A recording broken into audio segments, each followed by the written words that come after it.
International Affair with Simone Amelia, aka the Boss Lady, with my fellow boss lady Jazmine Sullivan. Reality show is out now. It's her third album. Yeah. You gave an interview this past week where you talked about one of the reasons that you took a little break from music was because of a situation you were in, a relationship that got a little physical and it got a little dangerous for your heart, basically, and you backed away from that. Yes. And it made me think of a song from your debut album, Fearless, Call Me Guilty. Yes. And you talked about that situation. Did you like preempt it? Like, was that during? Did you? It's crazy. You because Nostradamus? I start realizing the things that I write about, I have to be careful because the things that I write about that I didn't experience or don't experience, it seems like after a while I went through it and I was like, oh my gosh, you have to be careful about what you actually say. So now when I write, I'm like, should I even say that? I don't want to like speak it. So into at the existence. time, it wasn't. I never in my life could have imagined that I would have gotten into a situation like that because I just wasn't that girl. As far as I was concerned, I never thought that I would let it get like that. Right. And so when I was writing the song, it was strictly just a story for me. I was just telling a story, but then, it wind up being a part of my story in some way. So I wondered that. When you said it, I thought, could it have gone back that no, far? it wasn't that far. When she was that young? No, it wasn't Okay, that far. so Jazmine from now on has I'll to be watch it. careful. I know. Not that it's funny. Matter of but fact, I'm saying gospel. That's it. I can't do it. you no can't more. go wrong praising the Lord. Yes. Speaking of, so the new album's called Reality Show, which is a very prevalent topic right now. You have songs like Mascara and Brand New that speak on, I feel like, what so many young girls and even women older, my age, are going through, Do you go, you're so on topic, but we never see you out. You know what I mean? You're so on the pulse of things. So we know you're writing the music. We know Jazmine Sullivan knows what's going on. Right. But like you I don't go out. do you? No, I don't Oh, really. yeah, I don't. That's crazy. I don't know. I mean, I'm young, so I Yeah. know things just based off of the fact that I am a lot younger than people probably think I am because of my voice or whatever. But yeah, I don't really have to go out and like be We all never up see you in the mix club. to I get know. it. You're never on the blogs or like doing anything crazy. No, I'm all about my music, and talking and chilling with my friends and stuff like that. But it seems like you must observe society. Oh, definitely. I definitely am an observer, period. Like if I go into a room, I want to listen to people's conversation. I want to know what's going on. I want to know what you think. I'll talk to a guy and like just ask him questions because I want to know like how his mind is working. You should be a journalist.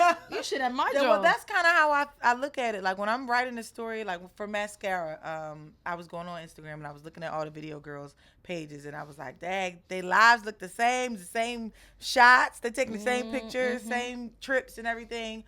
And it's funny because deep down, if you're not that type of girl, I know I'll never master that. Yeah, That's not me. Oh, that's not me. Right.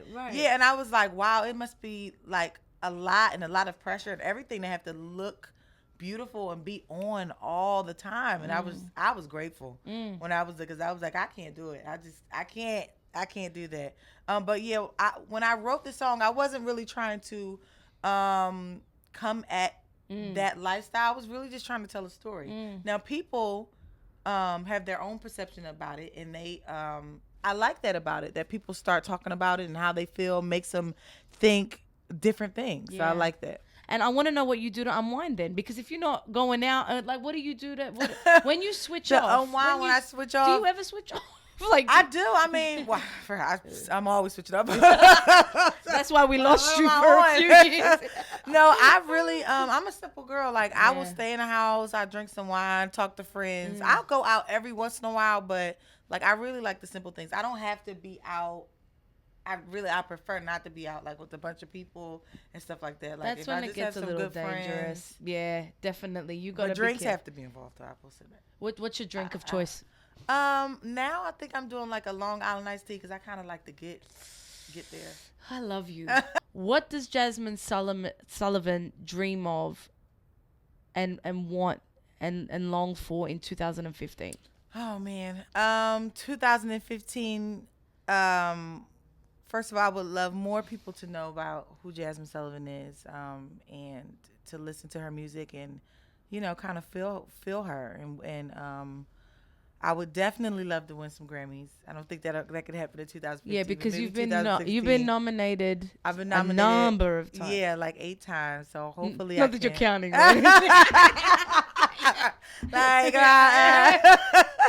yeah. So hopefully I can finally win some. And I want to do like I want to learn how to do like scoring for like Disney. Like that's something I think about all the time because I love telling stories. I grew up, my mom was a playwright. I grew up watching Disney all the time. So I feel like that would be something I could do. So that's super interesting. So you're rising up to different challenges this year. Yes, yes, definitely. I mean, I'm older, I'm growing, and I just want to keep growing and moving forward. You know, it's interesting. I think, you know, this is your third album. So for someone that's, I call a classic soul singer like you have endless numbers of albums to come. You're still quite fresh when you think about it as an artist. You know, I know that it's difficult though in this day and age to even put out a body of work because the climate of music changes so much and fans can be so fickle. And it's funny, someone you've collaborated with who's like a mentor to you, Missy Elliott, obviously. I know someone that's worked with her extensively and says, you know, because she's such a legend in the game, that it's very nerve-wracking for her to put out new music because she's had such success. Yeah. And the game has changed. So as an artist, I'm sure it's very hard not to let fear stop you from giving the world your gift. Oh yeah, I mean, and fear had me for a long time. Like fear is so stifling and it was times where I couldn't even say yes to a gig to sing live, and I've been singing live all my life. Like I grew up in church singing. But I was so nervous and scared to come back where was that coming from?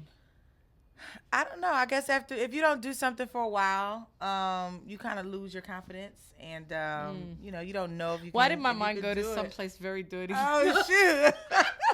How?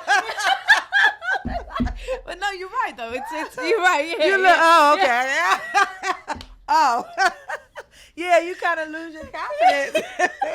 With certain things, so yeah, I can understand you have to get back on that the mic. feeling. But yes, you do have to get back on, and with this writing this album for me was a way for me to move forward because I was in a bad relationship and I was kind of stuck in that space, and I was like, I can't stay here. Like I have to start writing about what I'm feeling, writing these stories, and get a move on with my life. Well, it's so funny because the debut album was called Fearless, but you had a track called Fear on there.